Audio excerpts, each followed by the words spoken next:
Artwork number. Title of work: Protector of the Forest. Work's introduction. This painting presents a majestic yet warm Chow Chow, confidently sitting beside a forest path, bathed in gentle sunlight, embodying a symbol of loyalty and strength.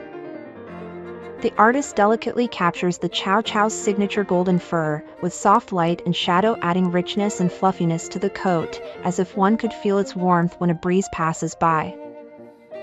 The green foliage and tree trunks in the background create a serene natural atmosphere, while the pebbles and dirt on the ground enhance the realism of the scene, making the composition harmonious and lifelike.